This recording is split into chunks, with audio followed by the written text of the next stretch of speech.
We're back more now with my interview with Mary Tillman, mother of Pat Tillman, and the author of the book Boots on the Ground by Dusk, Searching for Answers in the Death of Pat Tillman. And here's another clip from the new documentary about Pat's death, and it has to do with a letter that Pat's father sent to the military. It was my understanding at the time that this investigation is over, that this has been closed. They're not going to give me the truth. It's a done deal. And that being said, there's not much I can do to force the issue. So I wrote them a letter. I just went through and blew out just about everything they considered to be a fact and explained to them why that is a lie, and concluded by telling them that I have low regard for them. I just wanted to tell somebody off.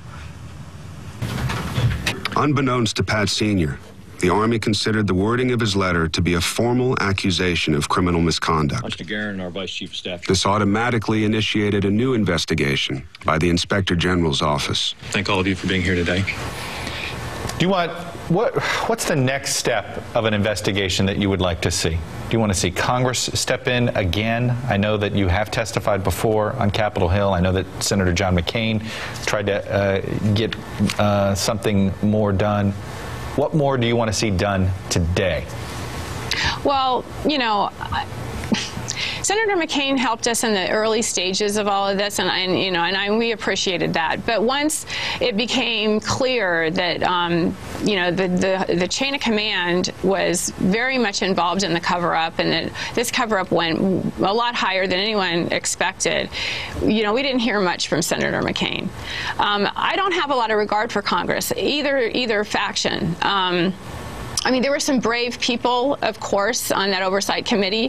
Harry Davis, I mean, he really stepped up to the plate.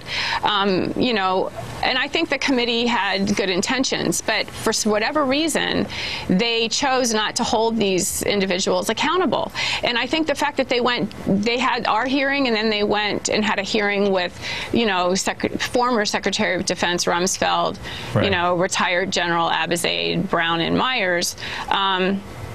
I thought that was a mistake. I think they should have gone, you know, down, you know, gone from the bottom up, so to speak, to get more information on them. And they were allowed to lie. I mean, 82 times or something, they all said collectively, I don't remember, I don't recall.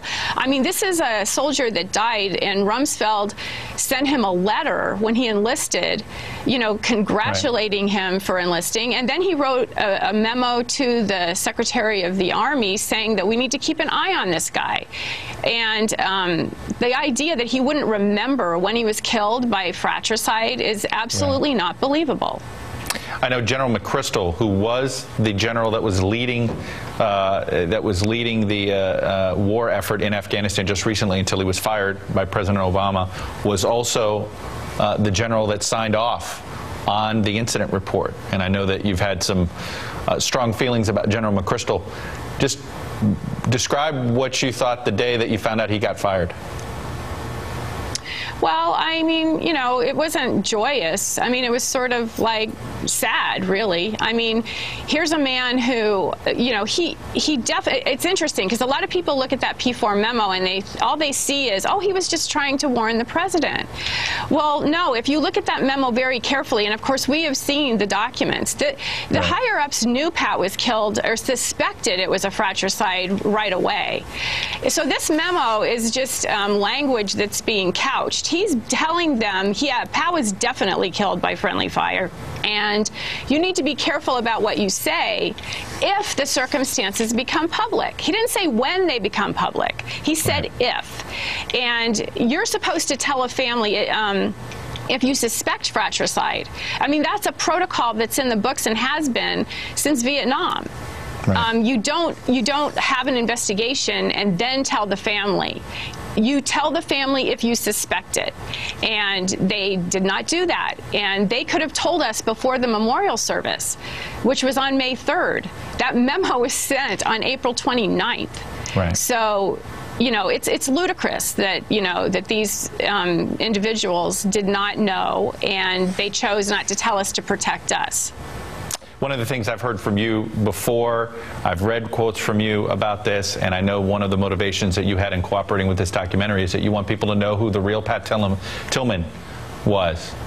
Tell us, who is the real Pat Tillman that you think America didn't know? Well, I mean, Pat was a complicated person. You know, he was made to look like a caricature of some sort. You know, he was a patriotic person, absolutely, but patriotism takes many forms, and he was very inquisitive. He questioned. You know, people put these labels on him. Oh, he loved Chomsky, and he did. You know, I mean, he liked to read Chomsky. He liked to read a lot of people. He had respect for someone as courageous as Chomsky. You know, but people are putting labels on him that don't necessarily, you know, that are not necessarily true. And I think that that's really unfortunate. But I want to make it clear also that another motivation, and probably a bigger motivation for this film, was the fact that Pat is not alone in this situation. He had a public persona that gave us a voice that we feel we would be negligent not to exercise. And, you know, this type of deception and duplicity goes on all the time. And it's a systemic problem. And I think that this film is powerful because it points that out. And I also think that, you know, I re-released the book that I wrote because I think that it has details in there that the film could not possibly address. Right. And I'm hoping that people will take a look at it, because this could be someone else's child. All right. Mary Tillman, thank you for joining us from San Jose, California. It's a very powerful documentary, and it comes out next Friday. Thank you. Thank you for having me.